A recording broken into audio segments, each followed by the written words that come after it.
Well, dear LLSP alumni, but also visitors, welcome to our November 2020 Lunch and Learn interview. This will be the first in an ongoing series of programs on leadership. Encouraging leadership for positive change is an essential part of Karama's mission. Of course, leadership comes in many forms and is expressed in many ways. Today, we'll be chatting with Sarah Dwyer-Schick, the founder of the Sports Bra Project, who had a personal experience that proved to be life-changing. So, Sarah, before we get into the nitty-gritty about the Sports Bra Project itself, please tell me a bit more about yourself and especially the experience that led you to set up the Sports Bra Project in the first place. So I'm a Title IX baby. I grew up with more opportunities to play sports than my mom, but not as many as some of the younger girls now have or that I would have liked. So I played through high school and college and decided after college that coaching was where I wanted to be. It was pretty much the profession I knew that could stay in sports and allow me to wear sweats to work. That was before COVID. Oh, well before COVID. And during that time, soccer it's the world's game. So you get to travel and experience and work with different people and different backgrounds and see different things, which to me is one of the best parts. And during all of that, I saw that while I still had opportunities to play and more than a lot of other girls, there were places where it's still a battle to be able to play. I was on a trip in Brazil and we had the opportunity to work with a female team from a neighboring town, and we were all set up to play. We went to the fields and we were told we couldn't because it was raining, and they told us we could talk in this little pavilion, but while we were talking in this pavilion, we're watching the boys play. So the fields were not okay for the girls to play on, but they were okay for the boys. And this team had women on it that were between the ages of 13 and 31. And the woman who was 31 was a great player. She could have played almost anywhere in the US when I imagine as a 20-year-old. And I asked her, why do you still play with the 13-year-olds? And she said, if I didn't, they wouldn't have a place to play.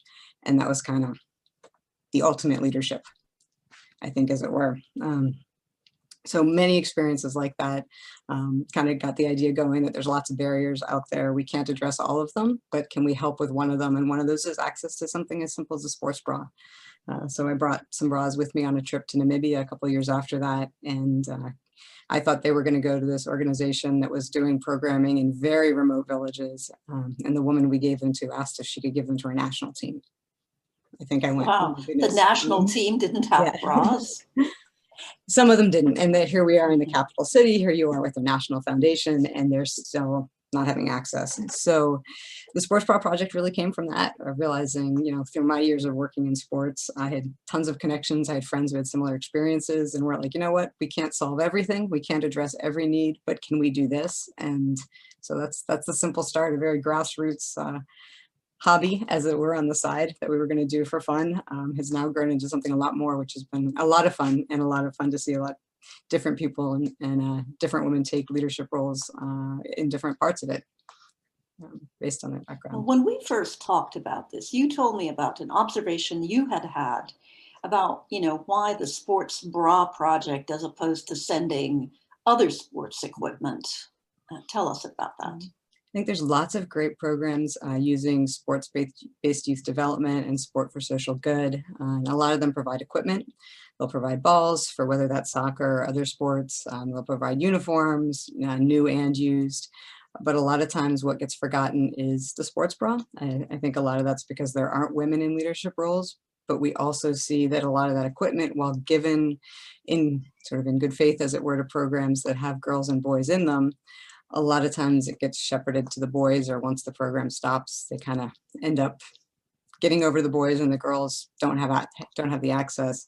But we know that when we provide a sports bra, the guys aren't taking it. They have no interest in the sports bra. So even if we're not sure that the basketball or the soccer ball will stay with the girls, we know they will have the sports bra, and that means that they can run or do some hiking or something more active. So for us, it was one of those things. It was sort of a way to guarantee that the goods going over or going to locations actually were getting to girls, and they were actually going to be the end users of them, not just sort of a pass through. Yeah, well, as a very busty woman myself, I'm very glad you came up with this project, because I'm sure there are a lot of young women who really would not have been able to participate or get active without the gift of a sports bra. Thanks for sharing this inspiring story, but now let's dive into that nitty gritty and tell us how these experiences led you to where you are today. I note that it took several years for you to get to the point where the sports reality. And I expect it took a lot of persistence and some luck and a steep learning curve. So take your time and tell us about the Sports Bra Project. As I said, it started as a grassroots program that if I traveled, friends' teams might provide bras, or if they traveled, we'd be able to provide sports bras. And then we realized really quickly that the need was so universal. You know, I come from the soccer background, but we support all sports. And we realized in talking with people that it really resonated across ages, across levels of play. And, you know, geography may be different, culture may be different, backgrounds may be different, but a sports bra is kind of universal. You know, women have breasts and wear bras. It's one of those things that at its most basic form, that's, you know, that's something that crosses so many lines and resonates. You know, one of our early board members was one of the first women, ran in the New York City Marathon the first time women were allowed, and it resonates with her. You know, she's a generation ahead of me a little bit, but just as much as with that 13-year-old girl who's just buying her first sports bra. So I think for us, we knew that, and it's obvious once you say it, but to actually see that and to see those networks mobilize, and a lot of the women who've wanted to get involved and have contributed are no longer in sports. They came through sports, but they're now in professions, and they want to provide that opportunity because it had such an impact on their lives. So even if they're now working in other fields, lawyers or otherwise, they're now interested in saying, you know what, that next generation needs those same opportunities and more than I had. So we've realized it's just such a universal thing that we were able to take it from grassroots, which is lots of teams doing sports bra drives, and then us giving them to organizations that are working on the ground that know the demographic that they work with, and relying on that, taking it from that grassroots piece to a full-fledged nonprofit. One of my high school teammates helped us connect with a law firm that took us on pro bono, because as I said, my background is coaching, it is not law. So they've helped us navigate that. And now we're looking to continue that grassroots piece, but then grow, and how can we have a bigger impact? How can we support more groups? How can we further the conversation? Because that's the other piece of it, really. At its simplest form, it's providing it's removing a barrier and providing a sports bra, but at the bigger picture, it's how do we normalize the conversation of women in sports and women in other roles? And that's really where we're looking to grow into, using the sports bra as a vehicle, basically. Oop, you froze again. Oh, oh no.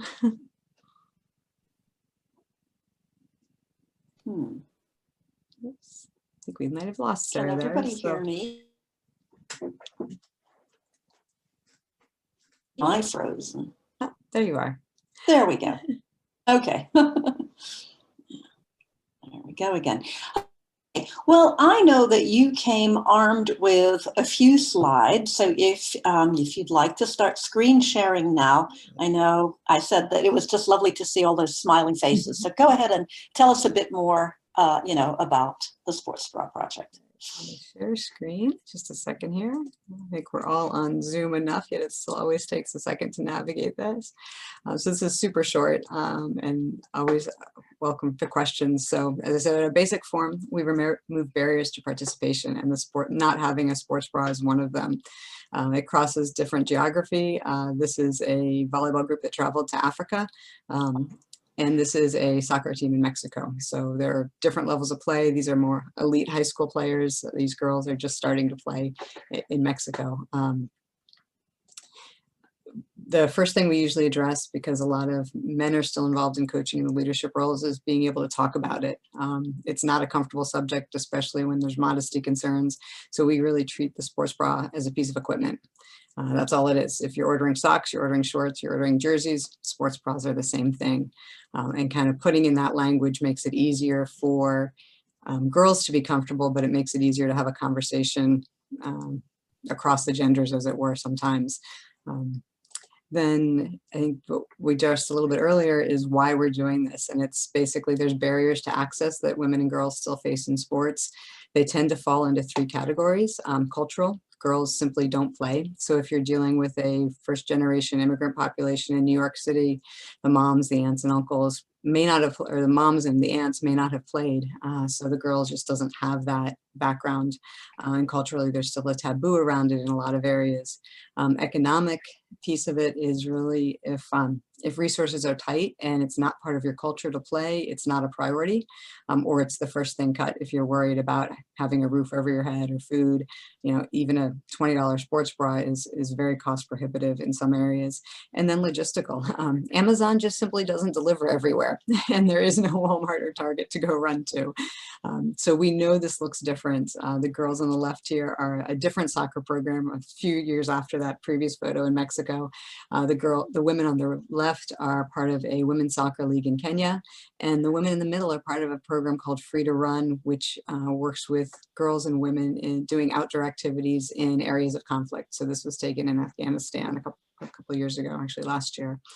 So they're all facing different barriers. They tend to fall in those categories, but how they look is different. So we rely on the organizations that are already on the ground who know their populations and their demographics to distribute them. We just provide the bras. Over the last years, bras have gone to a number of organizations, wide range of sports. As I said, my background is soccer, but we really want this to be all sports to all sports. Beat the Streets is a wrestling organization in New York City and Philadelphia. So volleyball programs, a lot are soccer programs. It is the world's game at some levels, but as I said, we support all sports. Run for Fun is a running group out of New York City that pairs education and sports. UO deals with health and preventing child marriage. Street Football World is a global organization that brings together players from all over the world to do events and educational pieces. So it's a whole range, and we really just want to increase access by providing this basic piece of equipment.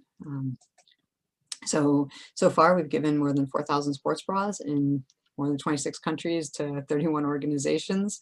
And that's sort of the end of it. The beginning part and where the bras come from is also part of the fun. Most of this, and this is where a lot of coming from a coaching background, we wanted to provide an opportunity for people to engage in a meaningful way and in a way to take on a leadership role. So all of the sports bras, 90% of our sports bras have come from teams, clubs, schools that have done sports bra drives. So this is a soccer program in Omaha. This is a women's team out of California. This is the University of Illinois' wheelchair basketball team. Field hockey program at Gwynedd Mercy. Their conference did a sports bra drive. These are two women who play with San Diego Soccer Women. Their league is for women who are 30 and older, and they have players over 70, which is tremendous. And this is a program, this is a drive that was done by a college freshman soccer team as part of a social justice class. They had to do an activity. So we really wanted this to be accessible. So we'll celebrate the 13-year-old girls team where that does a drive where they each donate one bra. That's wonderful. Or if your entire school gets behind it and all the sports are involved and do a much larger drive in conjunction with games and free admission, things like that. We support that as well. We wanted this to be something that you could turn over to someone who may be doing a service project for a class, a young captain, a young assistant coach, a leadership group, and all of the drives, all the sports bra drives look different. So that's the other side of it, is it's now getting these young women to have these conversations, take ownership and take on leadership roles in a way that's, meaningful to them. So that's been fun. Why we're here, basically, we address a need that's a symptom because there are so few women in leadership roles in sports or in decision-making roles. If the board was made up of 12 women instead of 12 men, I think the uniforms that were ordered would include sports bras, but because the ratios are reversed a lot of times, it ends up being forgotten about or uncomfortable to talk about. This is Street Football World. This was taken in Lyon last summer. This team comes from all over the place.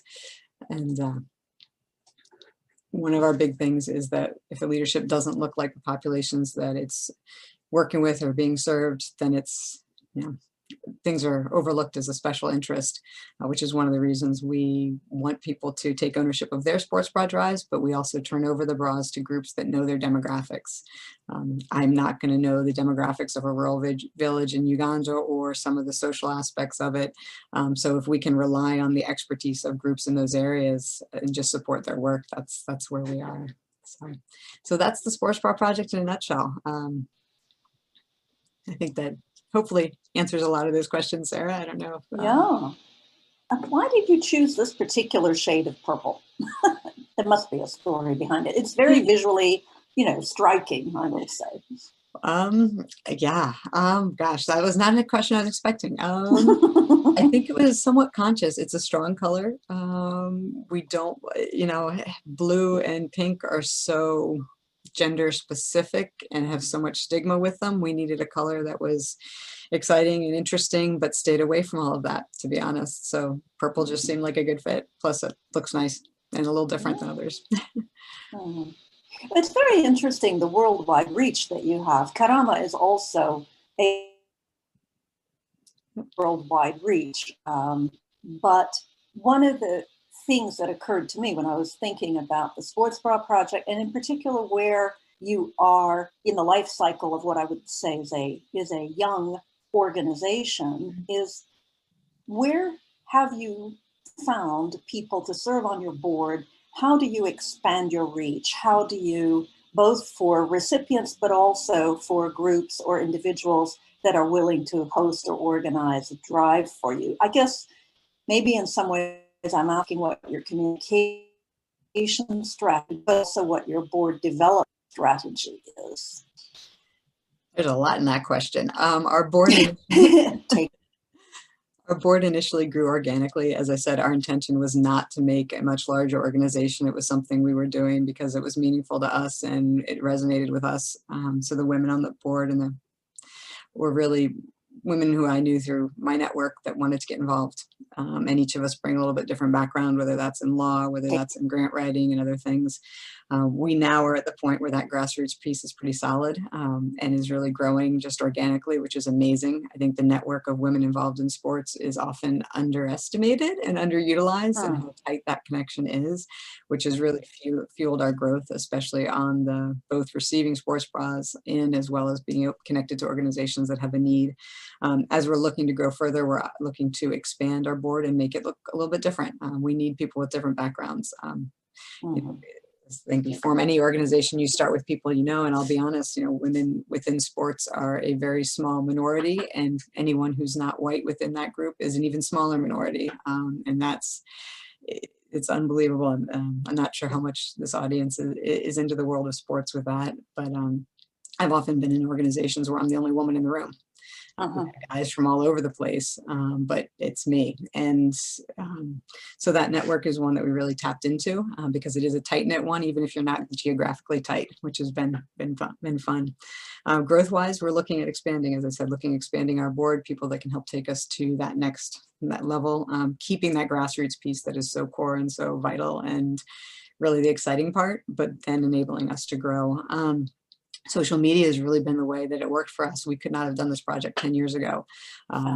Social media, Twitter in particular, there's an amazing network of people engaged in women's sports on Twitter. Yes, there are some awful parts of Twitter, but there's an amazing network sharing information that we wouldn't have had access to 10 years ago. I can get on Twitter and there's probably 10 or so, dozens of people that I follow in certain areas of sport who then follow me. I'm looking at their information because I know that they're coming from sort of a vetted source, as it were. So I look at what they share, they look at what I share. And then at different times we've reached out. A lot of the networking from, I guess a great example is San Diego Soccer Women is a network of women who play soccer, or adult women who play soccer.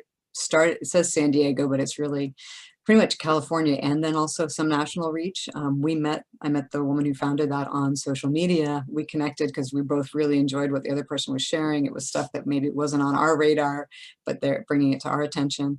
We met for the first time at the World Cup in Lyon last summer. We've done several projects together. We worked with Global Goals World Cup and played in their tournament last September. So it's really this network, and from that has grown tons of others. So that social media piece for us is huge. And it's also uncensored media. We're not having any gatekeepers with 4% of media coverage covering women's sports.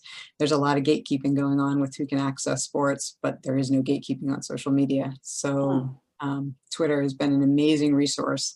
And we found that a lot of women who are involved in sports in many different capacities, really, that network's awesome. And that's been sort of our way to do it.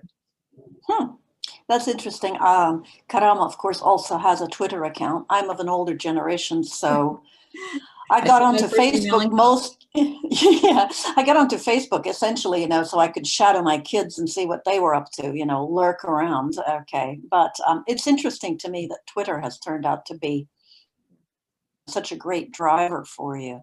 I did notice when I was bopping around on your website that, and I don't know if you've updated your board membership recently, but you do have one solitary, or did have one solitary male board member. Tell me that story. That's my husband. Oh, well, he didn't have a choice, did he? No, but he's great. He Just comes kidding. from he's a sports writer, so he comes Okay. from that background. So he brings a Oh, different perspective in, and also helps edit a lot of things. So he did not play outside of the youth levels, but he's engaged in sports. So he's bringing in oh no, and I another think that's perspective wonderful. too. Give us something to do together. Absolutely, absolutely. He has now seen more sports bras than most women Okay. have as they have come through the So project. basically, my goal with this leadership series for Karama is to explore with my guests different, I think I lost that. or that I have defined leadership is see a need, meet a need. But I'd really like to get your thoughts on, what constitutes leadership. Is it innate, or can it be developed? Is it primarily something solitary, or is it a form of teamwork? So, you have the floor. You should tell me what you think leadership consists of.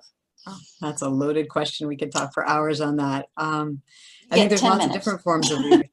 Uh, I talk about the Sports Bra Project meeting a need because we don't have women in leadership and decision-making roles. I think the more accurate way to say that is probably we don't have women in the decision-making roles that are given that autonomy to make the final decision, but they are in leadership positions and in places where maybe they don't have the title, but there are other women who are looking at them, and there are others who are looking at them in a leadership role. So I think, that's one aspect of it. I think the other piece for us is being able to provide a leadership opportunity where girls and women can see themselves and have an opportunity to test that out by running something, as simple as a sports bra drive. It's a very low barrier and low risk endeavor. So if a team runs a sports bra drive and their captains take charge, or their high school seniors take charge of it, the worst thing that happens is they don't collect a lot of bras. And that's not a very big risk. So it's something that they can take ownership of, run a drive as they see fit, as they think works or resonates. And to be honest, I've seen some drives that I'm like, I'm not sure that's going to work, but let's see what happens. And they pull it off. And I'm like, wow, a lesson learned for me that, from a 15, 16-year-old, this is what works with them and resonates with them. And that's great. So I think, we like to provide an opportunity for leadership. And it looks different. It looks different. Is it, the older generation coming through that you kind of look to see how they navigated? Is it someone who has the title? Is it the lone woman in the room? There's lots of pieces of it. I would love to wave a magic wand and put women in those decision-making roles. But until that's more universal, I think leadership's going to not always look like the standard that we picture of the guy in the suit standing in a room. We need to start evolving that image on and off the field, as it were.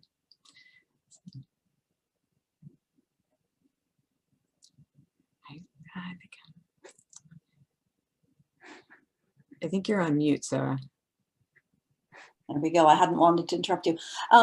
Is it have you seen girls who've participated in several drives for the Sports Bra Project? Or, I guess you haven't really been in business a really long time, but do you have a little bit of a sense longitudinally of young women who come through the Sports Bra Project, get involved, and then learn some of these leadership skills that they take on into other aspects of their life? I'm just wondering. I'd like to think so. We're certainly not the solution to a woman taking on all leadership at any time, but can we be a component of it? Definitely. There's groups that have done sort of annual drives, which is great. We had a field hockey team that did a Christmas drive. Their coach brought the project to them, but the players decided how they ran it. We see that a lot, where a coach or an administrator brings it to in front of them. There's a group we're working with called Her Next Play out of Minnesota that talks about what athletes do when they're done playing or when they're moving on in different areas. And their JV board, as they call it, which I absolutely love the name, their JV board is going to run a sports bra drive. So I've been working with the woman who founded the organization, but we're turning it over with some guidance to their JV board to figure out how they're going to host a drive around National Girls and Women's Day in Sport in February.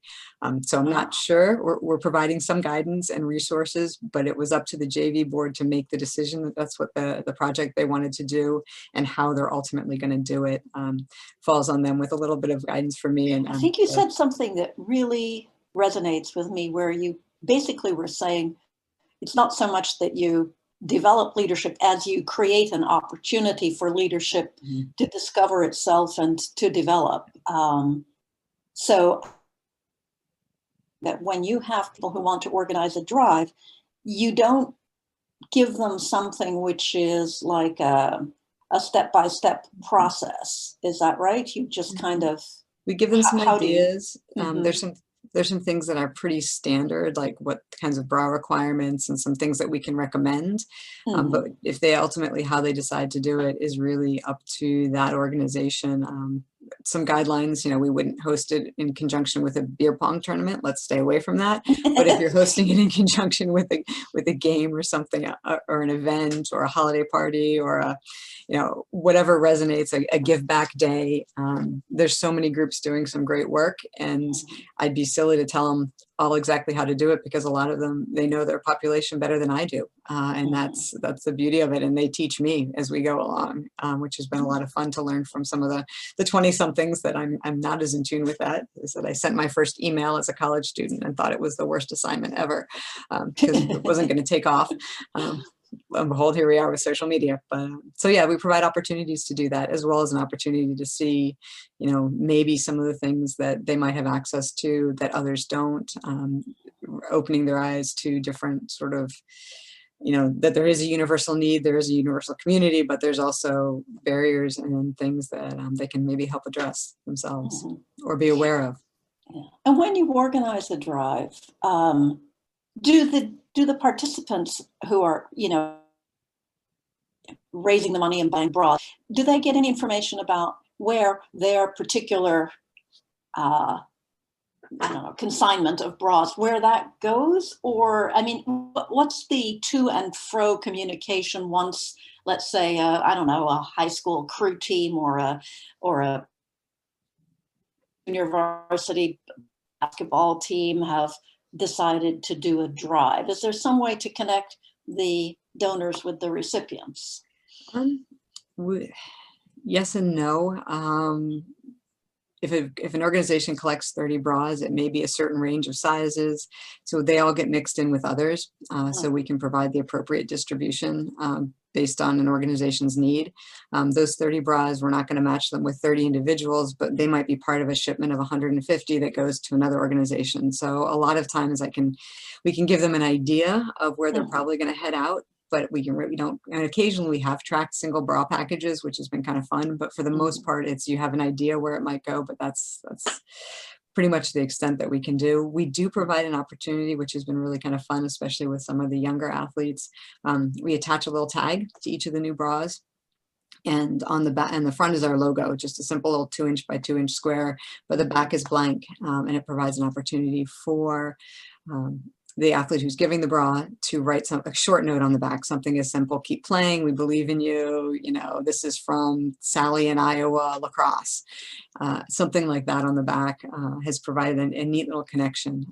So that provides a bit more of a connection, even though we don't connect individual athletes. Well, I think that's really wonderful when people can personalize their gift, even if they don't necessarily know who's receiving it, but the person receiving it gets a little personal gift. So tell me a bit about, do you have as it were, a season for drives, or is it a year-round thing? that you're running, maybe even several going at the same time? It's really year round. Sports around the globe, specific sports are seasonal, but then when you look at it at a national and international level, well, Australia, it's the middle of their summer now. So we may be shutting down soccer programming, but their soccer programming may be ramping up. So we really, every sport has its own season to some extent, but the sports bra drives don't. We know in the US, groups tend to do stuff around National Girls and Women's Day in Sport, which is February, but there's not a specific season. This is a year round. You can do it as a summer project, a fall project, winter project. Field hockey and soccer might get involved in the fall, lacrosse and softball in the spring, at least in the US. Internationally, netball has its own seasons, which I won't even begin to guess at. Yeah, wow. It just sounds like you never have any time to breathe if you're trying to run this. It's not even a 3-ring circus. It sounds more like a 12-ring circus, with everything going on all the time, all over the place. We have had a little downtime recently with most of sports programming around the world being on pause. It's allowed us to get some stuff in order for 2021. And it's also, things are starting back up, but it's meant that a lot of our drive focus has shifted, and a lot of our distribution probably for the next 6 months is going to look a little bit different and maybe more US based until there is more international travel. So, but we've also found that there's lots of people who are interested in it now, and there's been more interest generated for us over the last 3-4 months than we anticipated, especially with sports on lockdown.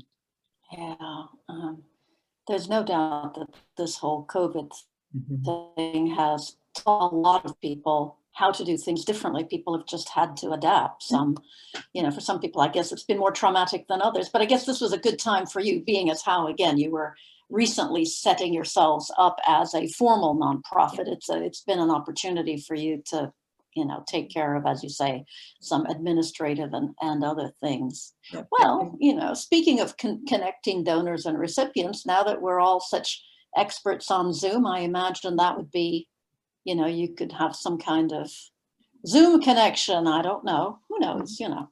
Experiment, be creative, do funny things. You never know. It's always a fun. We learn from each other, and we adapt to what's going on. And sometimes it works brilliantly, and other times you decide that that's probably not the way we're going to do it again. And that's I think everything. We're all brilliant. The former than the latter. So. Thank you so much for sharing the story of the Sports Bra Project.